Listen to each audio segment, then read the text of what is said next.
और जो नहीं करते वो परेशान है। जिन्होंने यहां तक कि चमड़ी क्यों फट रही है, आपके लिप्स यानी ओंठ क्यों चटक रहे हैं, यहां तक कि हमारे बड़े पूर्वज लोग कितनी बड़ी अच्छी टेक्निक दबा रखते थे, उनके जीवन में कभी यह समस्या नहीं आती थी। नाभि में तेल लगाना, नाभि में तेल लगाने से आपके ओंठ यानी आपके लिप्स नहीं चटकते हैं, नहीं फटते। नाक में गौ का घृत या सरसों का तेल का हल्का सा भी अपने नाक में लगा लिया अंदर, तो आपको इस्नोफिलिया नहीं होता था, धूल एलर्जी नहीं होती थी। परंतु ये सब मान्यताएं चलती जा रही हैं, इस्नोफिलिया होता जा रहा है, ऑक्सीजन की कमी आती जा रही है। और जब ऑपरेशन होता तो बहुत डस्ट निकलता था, क्यों? क्योंकि कुछ रोकने के लिए ही नहीं है। ये तेल इसलिए लगाया करते थे कि जो धूल है वो अंदर न जाए और वो चिकनाई पर चिपक जाए। जैसे मौत होते थे बाहर से आने के बाद बड़े बुजुर्ग लोग, तो सबसे घर में प्रवेश करने के पहले पैर, हाथ और चेहरा और सिर पे थोड़ा पानी डाल करके टावल से पहुंच लेते थे, उनको कोई भी बीमारी नहीं होती थी। अस्पताल कम थे, व्यवस्थाएं बहुत थी, रक्षा के लिए बहुत उपाय थे। ऐसे ही जब कोई भी व्यक्ति बाहर से आता था, हमारी बेटा बेटी बहन, तो उसके ऊपर से एक लोटा जल माताएं हमारी उसार कर पीछे फेंक देती थी कि कोई चौराहे से आए हैं, कोई रास्ते से आए हैं, कोई प्रेत आत्मा, कोई दुष्ट आत्मा हमारे बच्चे को परेशान ना करे।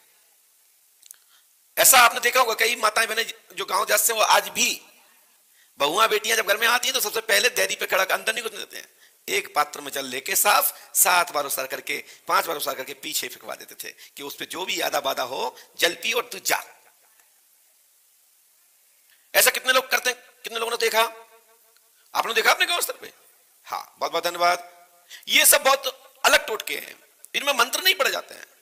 यदि यही जल में 5 लौंग रख कर डाल करके 7 बार जल उतार करके दक्षिण दिशा में डाल दें तो ग्रहों का भी संतुलन हो जाता है। कैसा भी ग्रह चाल बिगड़ी हो, आपकी ग्रह आपके अनुकूल हो जाते हैं। लेकिन ग्रहों की मान्यता है मंत्र जाप अनुष्ठान करें।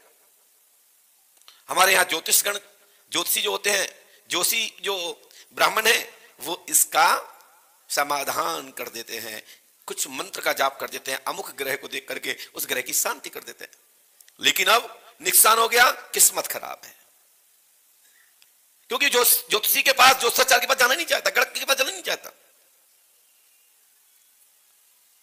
आजकल तो 80% तो घर घर ही ज्योतिषाचार्य हो गए हैं। हर कोई व्यक्ति जानता, कुंडली उठाता कहता इसमें ये बैठा, इसमें ये बैठा, इसका मतलब ये हुआ। लेकिन भैया जानना अलग बात है, पढ़ाई करना अलग बात है। डिग्री आवश्यक है। डॉक्टर होता है, कंपाउंडर होता है, बहुत सुन के लिख रहा है, बता रहा है क्योंकि डॉक्टर सबको देख रहा है। लेकिन जो डॉक्टर के पास डिग्री है वो नॉलेजफुल है, पढ़ के आया है, हाथ साफ, योग, तभी प्रमाण पत्र मिला। मेरा कहने का तात्पर्य है, जब भी मैं यहां से कुछ बताता हूं उसको सुनना भी है, समझना भी है, करना भी है, और काल्पित लगती है तो पूछना भी है। आपको लगता है इसका कोई लॉजिक नहीं है, गुरुजी ने बोल दिया, इसका क्या लॉजिक है, कौन से पुराण से है, कौन से शास्त्र से है? जैसे जब बिगड़ जाती कोई बात तो डॉक्टर कहते हैं मैंने अमुक नाम की बुक से अध्ययन किया तब मैं परीक्षा में पास हुआ हूं, अमुक गजेटियर पढ़ा, अमुक संगीता पढ़ी, उससे हमने ये नियम जाने हैं। ऐसे ही हम भी अपने शास्त्र और पुराणों का अवलोकन करते हैं, अपने बड़े बुजुर्ग लोगों का, गुरुजनों का अनुसरण करते हैं और वही प्रयोग करके आपको मार्गदर्शन करते हैं। हमारी भी पढ़ाई है, बस हमारी पढ़ाई के लिए क्या है, ये विश्वास की और श्रद्धा की, भक्ति की यह पहचान है जो आप लोग बैठे हैं। परंतु इसकी डिग्री कहें तो डिग्री नहीं है, इसकी मान्यता नहीं है। आज भी लोग पराशक्ति को कपोल कल्पित ही मानते हैं। जब संकट में जो पड़ जाता है और जब जिस मंदिर से उसको लाभ मिलता है, जिस मठ से लाभ मिलता है, तो कहता देवता होता है। लेकिन अमुक दूसरा पंक्ति वाला व्यक्ति कहता ये सब फालतू की बात है। परंतु हमारा ही दूसरा एक अंग है जिसको बोलते हैं ज्योतिष, उसकी पढ़ाई भी है, उसकी डिग्री भी है, उसका एक सर्टिफिकेट भी मिलता है। ज्योतिष पराशक्ति का छोटा नाती पोता संति पंती है, और पराशक्ति होती है। परंतु हमारे यहां ज्योतिष की तो गणित की तो मान्यता है, स्फटिकों की, पत्थरों की, नंगों की, औषधियों की ये मान्यता, जो कि हमारे अथर्ववेद में आयुर्वेदिक को भी औषधि के माध्यम से बड़ी बड़ी बीमारी ठीक होती देखी गई, बड़े बड़े घाव बढ़ते देखे गए, सुने गए, और कोरोना काल में प्रयोग भी किया और लाखों परिवार बच गए। और वही औषधि से हवन करके, यज्ञ करके, अनुष्ठान करके, गुरु मंत्र, गायत्री मंत्र, देवी देवंत आदि का कोई भी अनुष्ठान करके संकट निवारण होते भी यज्ञ से देखा गया। और वायु शुद्धि हुई, विशेष अवस्थाओं में जल वर्षा न होने पर, सोम यज्ञ करने पर वर्षा हुई। मेरा कहने का तात्पर्य है, मैंने सबको इतना घुमाया, इतनी चीजों का उदाहरण दिया, मैं उन लोगों से कहना चाहता हूं कि मुझे आपसे सर्टिफिकेट नहीं चाहिए, आपको चाहिए हो तो पंडोकर धाम आइए, क्योंकि आप हमारे विषय के, हमारे पराशक्ति के आप विशेषज्ञ नहीं है, आप मंत्रों के विशेषज्ञ नहीं है। आपका रास्ता अलग है, रास्ता हमारा अलग है। जो हमारे विषय का होगा वो जानता होगा कि पराशक्ति क्या होती है। आप सभी लोग, हम नहीं कहते कि आप अंधविश्वास में पड़े, लेकिन भगवान ने आपको दो आंखें दी हैं, मस्तक को सोचने समझने का मौका दिया, आपको एक ऐसा पार्ट्स लगाया है जिससे आप आंखों से देख सकते हैं, मस्तक से सोच सकते हैं, हृदय से पूछ सकते हैं, और नाभि में स्थापित कर आपका मन विवेक करता है, आत्मा, दिल, दिमाग आपका काम करता है, आपकी क्षमता बनती है तो आगे बढ़िए, नहीं तो वही पड़ी रहने दीजिए। पंडोकर सकतवान की कभी यह नहीं कहता कि आप अंधविश्वास में पड़े।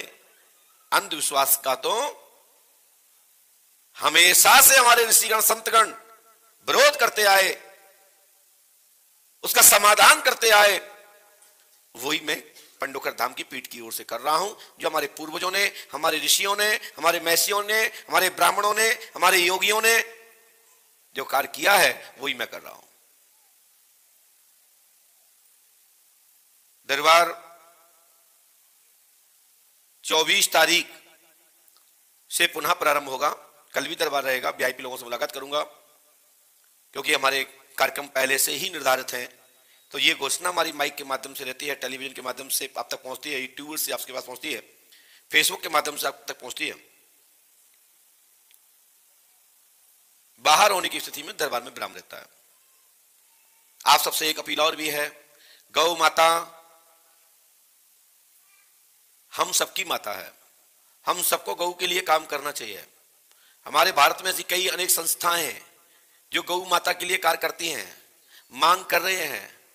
हमने भी अनेक बार अपने दरबार के माध्यम से कहा, जैसे आपके माता पिता होते हैं, ऐसे ही हमारी गौ माता संपूर्ण सनातनियों की माता है, जो हम सबको अपना दूध पान, मक्खन, यज्ञ अनुष्ठान के माध्यम से पोषित करती है, आपको रक्षित करती है, आपको पालती है, आपको शरीर में स्फूर्ति देती है, आपको चेहरे पर रौनक देती है, वायु को शुद्ध पवित्र करती है।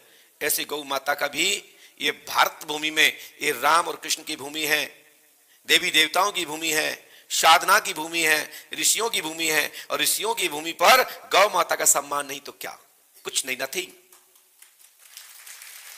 गौ सम्मान हो, गौ की रक्षा हो, गौ वंश की रक्षार्थी ही पंडोकर धाम में वर्ष 2014 से निरंतर श्री रामचरितमानस का पाठ अखंड पंडोकर धाम में चल रहा है। आप देखिएगा दीवार पे लिखा है, जहां रामायण होती है।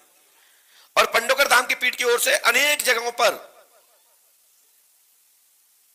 ये अखंड पाठ की प्रेरणा देते हुए ब्राह्मणों के द्वारा, रामायण मंडल के द्वारा श्री रामचरितमानस का पाठ पंडोकर धाम में निरंतर चलता है। आज बड़ा मुझे प्रसन्नता हुई, हमारे पास एक राजस्थान के एक कार सेवक आए संत के रूप में, और उन्होंने मुझे एक पत्र दिया, पर्चा दिया। ये पर्चा को देखा तो मुझे बहुत खुशी हुई कि गौ माता राष्ट्र माता के सम्मान से राष्ट्र में पूजित और सम्मानित हो, प्रतिष्ठित हो। गौ माता राष्ट्र माता प्रतिष्ठा आंदोलन गोपाष्टमी 20 नवंबर 2023 को प्रातः 9 बजे दिल्ली में रामलीला मैदान में आयोजक राष्ट्रमाता गोमंगलम अभियान निवेदक में भारतीय गौ क्रांति मंच राजस्थान के द्वारा, क्योंकि जब जब राष्ट्र में कोई हलचल होता है, जब जब कोई क्रांति आती है, तब तब राजस्थान से विशेषकर यह आवाज उठती है और पूरे देश में, भारत भूमि में वीर योद्धा युवा जागृत होता है और चारों दिशाओं से क्रांति की लहर बनती है। इस समय यह नहीं हो सकता तो फिर कभी नहीं हो सकता। जिसकी मांग करते हैं लोग, यह शुभ अवसर है। अयोध्या में श्री रामलला सरकार, श्री राघवेंद्र सरकार, श्री रामजी महाराज का राजमहल निर्मित हो रहा है और जनवरी में श्री रामजी महाराज अपने महल में, अपने मठ में स्थापित होने वाले हैं। उसके अवसर पर ही गौ माता राष्ट्रमाता हो जाए, का नाम सम्मानित हो, प्रतिष्ठित हो और भारत के लोगों के लिए यह मान्यता हो जाए, गौ हत्या बंद हो।